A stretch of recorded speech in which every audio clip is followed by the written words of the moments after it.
Bonjour à tous, aujourd'hui on se retrouve pour un tuto plein de gourmandises, donc ouvert aux gourmands et aux amateurs de fleurs sans problème, puisque nous allons réaliser un gâteau fleuri. Alors si ce n'est pas déjà fait, pensez à vous abonner à la chaîne et surtout à cliquer sur la petite cloche pour recevoir une notification dès que je publierai une nouvelle vidéo. Allez, maintenant que je vous ai mis en appétit, c'est parti pour la liste de vos besoins pour ce fameux gâteau fleuri. Pour réaliser notre gâteau, nous aurons besoin de cello spécial fleuriste, de mousse, de Père Marcel, donc c'est du scotch fleuriste ou du scotch basique, mais le Père Marcel est plutôt pas mal, de satin de la couleur que vous voulez, de biscuits cuillère ou de boudoir au choix, en quantité suivant la grandeur que vous voulez faire à votre gâteau, d'une paire de ciseaux, d'un sécateur et d'un pistolet à colle. En ce qui concerne la mousse, le cello et le Père Marcel, vous pouvez les retrouver sur notre site internet www.fleurenco.com. Je vous ai mis le lien dans la bio. Pour fleurir notre gâteau, j'ai pris des fleurs assez simples. Ce sera du Santini, de la rose, un germini, un œillet et du lierre. Pour faire le gâteau, toujours choisir des fleurs plates ou des fleurs rondes. Allez, c'est parti, maintenant on commence. La première étape va donc d'être de réaliser le support de notre gâteau. Nous allons prendre du cello et le pain de mousse. Moi je vais couper mon pain de mousse en deux parce que je ne veux pas faire un gros gâteau. Donc je coupe tout simplement mon pain de mousse en deux et on met donc notre pain de mousse au centre de notre cello. Le pain de mousse, en fonction de la grandeur du gâteau que vous voulez faire, vous pouvez mettre le pain de mousse en entier, vous pouvez en mettre deux. Vous pouvez le retailler en rond si vous voulez, vous pouvez lui donner la forme que vous voulez, le volume que vous voulez. Là, c'est vous qui voyez en fonction de ce que vous voulez faire. Une fois que votre pain de mousse est coupé à la bonne taille, vous allez le mettre à tremper. Donc souvenez-vous, on le met à tremper dans l'eau, surtout on attend qu'il coule, on n'appuie pas dessous pour éviter les bulles d'air. Ma mousse est donc maintenant mouillée, je vais donc rabattre de chaque côté. Ça ne sert à rien que ça dépasse de trop, on n'en a pas d'utilité. Et on va couper. On va rabattre au-dessus comme si on faisait un paquet cadeau. On serre bien. Et on va venir poser notre scotch ou Père Marcel, suivant ce que vous avez choisi, tout autour sur le haut de notre pain de mousse. Alors assez haut quand même, pas au ras si vous voulez, c'est pas grave, mais assez haut quand même. Et on fait tout le tour. Par contre, attention, on ne retourne pas son pain de mousse pour pas que l'eau s'échappe. Donc une fois que vous avez fait votre premier tour, on va faire un second tour. Alors pourquoi ne pas pencher votre pain de mousse? C'est pour pas que votre papier soit mouillé et que de ce fait, quand vous allez mettre vos gâteaux, il soit tout mouillé, tout mou et qu'il moisisse. Donc j'ai fait mes deux premiers traits.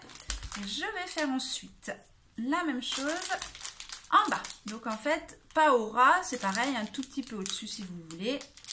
Et là, on va faire qu'un seul tour.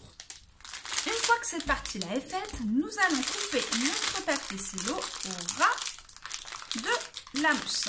Voilà, donc j'ai bien mes deux lignes en haut, une ligne en bas et mon papier cello qui est au ras. Et la première partie est faite. Nous allons maintenant passer au collage des gâteaux. Donc on prend le pistolet à colle, vous prenez vos gâteaux. Moi je vous conseille de commencer au milieu ou sur un côté comme vous voulez. Le milieu des fois c'est plutôt pas mal, mais ça peut être sur le côté. On va mettre de la colle un petit peu en épaisseur. Comme le gâteau est des fois un petit peu creux, il faut bien que la colle prenne. Et on va mettre sur les parties vertes, pas sur le cello, sinon ça va faire des trous. Et on place notre gâteau bien au ras de votre table. Il faut vraiment que votre gâteau appuie sur votre table. Vous maintenez un petit peu et c'est tout. On va mettre ensuite le gâteau à côté. Donc même chose, je mets de la colle. Pour les angles, vous faites la même chose. Vous mettez un petit peu de colle et vous mettez votre gâteau à l'angle. Et vous faites comme ça tout le tour. Et entre deux, vous avez même le droit de manger des gâteaux. Allez, je vous laisse continuer. Moi aussi, je continue mes gâteaux.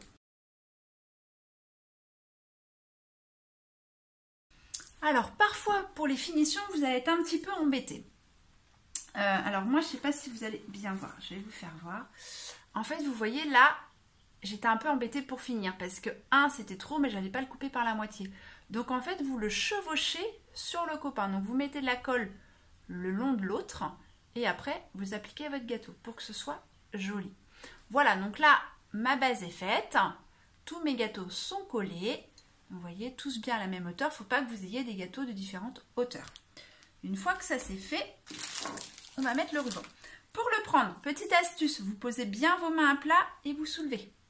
Plus facile que les doigts comme ça. Vraiment, doigts à plat si vous avez des doutes ou si vous avez peur de le casser. Donc ensuite, on va prendre notre ruban et tout simplement, on va faire un petit nœud. Donc soit vous faites boucle, soit vous faites juste un petit nœud. Là, c'est vous qui voyez en fonction de ce que vous voulez faire. Moi, je vous conseille par contre à chaque fois de mettre une couleur qui réveille un peu au niveau de votre gâteau. Sinon, des fois, c'est un petit peu tristounet. Donc, c'est bien quand il y a une petite couleur un petit peu peps. Voilà. Donc, moi, je n'ai pas voulu le mettre au milieu. Je l'ai décentré un petit peu, mais vous le mettez où vous voulez, au milieu, sur un côté, peu importe. Donc, voilà le résultat final. Et bien maintenant, c'est parti. On va mettre les fleurs. Donc, si vous voulez faire une pause gourmandise, je vais manger un gâteau, vous pouvez. Moi, je vais mettre les fleurs. Donc là, j'ai choisi que de mettre des fleurs, mais vous auriez aussi bien pu mettre des fruits, mettre des tranches de fruits, il n'y a pas de souci, vous pouvez y aller, mettre des bonbons si vous voulez. Vous pouvez vraiment mettre à l'intérieur tout ce que vous voulez. Par contre, si vous mettez des bonbons, faites bien attention que les bonbons soient dans des emballages. Les fruits, vous ne pourrez pas les manger. Il y a juste cette petite précaution-là à prendre pour éviter tout problème. Et donc, on choisit toujours des fleurs plates et des fleurs rondes pour que ce soit plus joli. Fleurs pointues, ce sera un petit peu moins esthétique, je trouve. Mais après, c'est tout à fait faisable. Donc, nous allons commencer par mettre notre rose. Donc, on coupe très court nos tiges et on va éviter que ça déborde de trop. Donc, moi, mon bouton de rose est assez gros, il va déborder. Mais sinon, on évite toujours que ça déborde de trop. Donc, je vais mettre mon bouton de rose. Et pensez toujours que vos fleurs, quand vous allez les mettre, elles vont prendre du volume. Donc, ne collez pas vos fleurs sur un côté ou sur un autre. Essayez d'utiliser toute votre surface. Donc moi, je vous ai mis plein de fleurs différentes, mais vous pouvez faire par exemple qu'avec des petits boutons de rose. Donc là, vous les parsemez un petit peu partout. Voilà, vous pouvez vraiment faire ce que vous voulez en fleurs. Je vais mettre mon germini, pareil très court. Donc lui, je vais vraiment le mettre très très plat pour qu'il ne dépasse quasiment pas de mon gâteau. Je vais mettre mon œillet pour que ce soit plus joli. Je vais l'ouvrir un petit peu et je vais le mettre à l'opposé. Comme ça, j'ai un triangle et j'ai fait un dégradé de couleurs. Vous savez bien que j'essaye toujours de respecter cette fameuse règle d'or. Et maintenant, je vais mettre mes petits sentinelles. Donc, je vais les mettre dans les petits trous pour boucher. Parce qu'à la fin, on ne doit plus voir votre mousse. Donc, tout ce qui est petits boutons, vous pouvez tout à fait mettre aussi. Au contraire, ça vous fait des volumes différents et c'est beaucoup plus joli.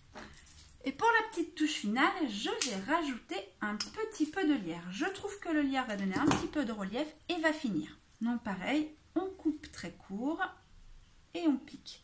Alors si c'est quelque chose que vous faites et qui n'a pas besoin de tenir très longtemps, si vous voulez faire par exemple juste pour une soirée, vous n'êtes pas obligé de piquer vos feuilles de lierre. Si par contre vous voulez que ça tienne un petit peu plus longtemps, je vous conseille de piquer vos feuilles de lierre. Et voilà le résultat. Donc on a quelque chose de très très plat. Donc là on dépasse un petit peu parce qu'on a des fleurs volumineuses. Mais on a vraiment quelque chose de très plat. Une petite gourmandise fleurie. Et voilà, vous avez réalisé votre gâteau fleuri. J'espère que vous avez pu au passage grignoter quelques gâteaux, mais surtout que vous avez pris du plaisir et que le résultat vous plaît.